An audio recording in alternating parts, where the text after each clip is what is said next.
Next, we have poetry by Mr. Will Aldridge. Y'all give it up now.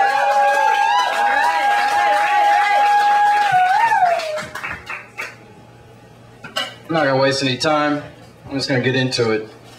Might get a little deep.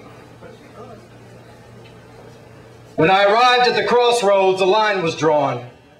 Fate stood on one side, chance stood on the other, and death danced down the middle, tilting the sickle with one hand and trying to profess promises of love. But it stuttered. You see, we were covered in darkness, and I hovered there, lost and tense, with fists clenched. He was hell-bent on oblivion. And at first glance, my stance seemed to be shifting, because chance was favoring the prepared mind, and signs were pointing to me giving in. But then again, if fate could be tempted, maybe I could just sway this debate and my breaking points could be mended. I'm lost. I'm caught in a suspension of indecision, drowning on thoughts of hope when I should have sought out wisdom. But in that instant, fate displayed a grimace and stated, don't take the road less traveled by. It doesn't make all the difference. You see, I've got God as my witness, and if you let me lead, I'll let you follow. Chance could claim a brighter now, but can't make promises for tomorrow. Free your sorrows and choose me. You see, I've got an outline for your life. Just trust in this destiny. But I shrugged and said, I'm just doing my best to breathe. Maybe it's best I leave. Maybe this test is just a bit too direct, but peace. So I gathered my thoughts and sought out the unknown, calling out a challenge to the opposite side of balance, daring him to bring it home.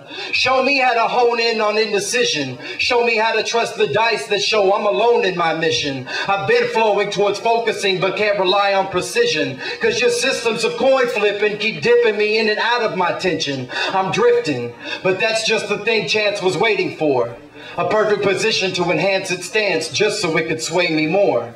And I was tempted to give in to the upstaging engagement, but war was upon me. And when I looked up, I was faced with a voice offering no choice but a statement saying, fate brings promises that have long since been vacant. I'm not asking for homage, nor am I God's replacement. The well-wishers and true believers can keep the sacred. I speak on the basis of live and let live. To trust in these moments, for that is all that there is. And if you were to give in to the process I've shown, I could provide you with the strength, the likes of which you've never known. How to walk alone into a life less ordinary. Because when you came to us in fragments, you were held together by no more than barely. So spare me your regret and remorse and decide on a course of action. Roll the dice or pay the price, but whatever you choose, proceed with passion. But when it was done, I wanted to run. But when I turned to leave, my knees grew weak and I stumbled to keep up appearances. My secret was out. The only question now was, how do I proceed with this? So speechless, I approached the line once again, glancing back and forth, trying to ignore death and common sense. You see, my intents in the beginning were to gain a better understanding, maybe be pulled in a direction where I could receive some suggestion, but here at the end, it's just the same dream. Stuck, unable to choose between fate and chance. And I wish I could offer answers, but it seems that they both insist, since they both exist by man's hands. But that's when death grinned, nodded, and began to dance away. But before he left, escaped a breath, and through the darkness I could hear him say, cause and effect is the only universal truth. By not choosing, you chose correctly, but I fear you'll be needing more proof. You see, reaction is chance's solution to fate's actions in any given pattern of occurrences. Don't try to imagine one without the other. Imagine their attraction, not their purposes. You see, this is just the surface of a world you can't yet know. But perhaps the next time we meet, you'll come with me and understanding will grow. Now go. You've been shown. I've given you a light out of the darkness. So I turned and left with no regrets, cause now my most effective reactions are to impart this. Thank you.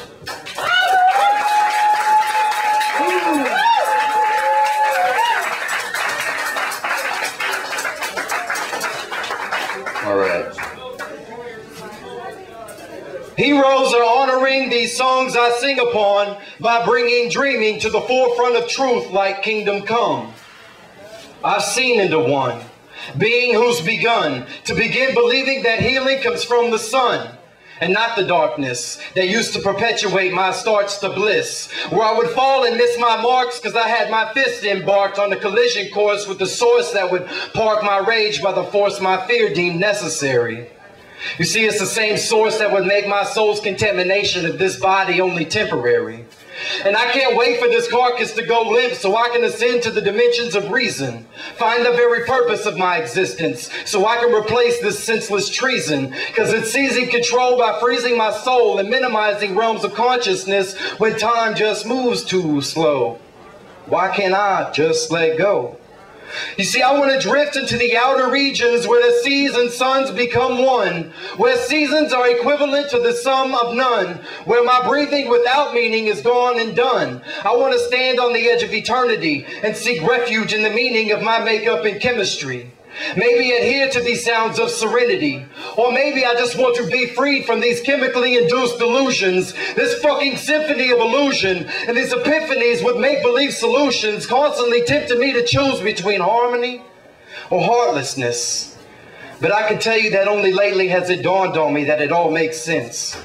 You see, all this nonsense is the same constant source and entity, because everything is everything when you break it all down to energy. It's just these configurations that are taking place differently, and this awakening has shaken loose those solutions that have been stored in me, and I manifest them through relations that are passed on exponentially, because it just doesn't make sense to be an enemy of the will that's still bending me, simply by mending the doubts that reroute my dependencies to the front lines.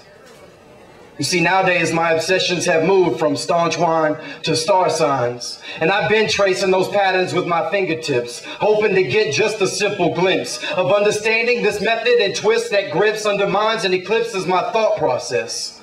Because up until now, I've enlisted the fifth in the side of judgment, when I should have pled no contest. Peace. Is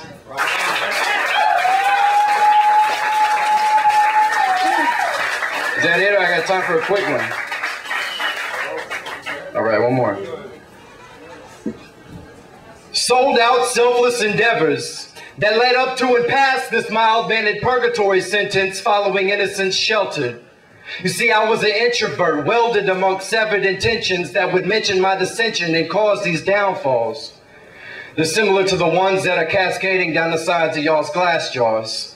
Because I used to be hopeless and kept in the dark just like the last star that's awaiting its forsaken destiny. Except all I got's these cigarettes and hand gestures that's taken out the best of me. Fuck sympathy. I charged to death aggressively. I kept him in arm's reach just so I could feel his breath on me. I snatched up his sickling robes and dared him to contest with the aggressive threats that I've invested through regret's recipes. Picture that. It's kind of like drawing X's over ecstasy. Because I was hexed to repress the next steps to pause, collect, arrest, and resurrect those thoughts that brought out the best in me. Lenin suggested that I just let it be. So I set it free. But it came back in the form of flashbacks that allowed me to remember being underneath those overpasses in December, my breaking points, all of my shaking joints and members. Falling through darkness, I became a sinner. I was unchained and I was unhindered as I entered into the center of the seventh circle, where the curvature mimicked my return to the surface with the ring to symbolize my chases with dragons and dreams. You see, the answers are repetitious but trapped somewhere between unseen and tangible. My pain became too powerful. My mind was at a standstill. And all signs were pointing in the direction of the dismantled relations with the faceless entities that would tend to bring insight to my separation, like 6 degrees. Like maybe I should have just hit my knees, instead of feeding my pleas with little white pieces of false hope, or the dope that was heartfelt, just as soon as I loosened up the choke from my arms belt. Peace.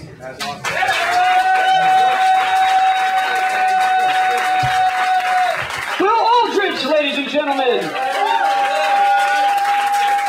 That was really good. Really good.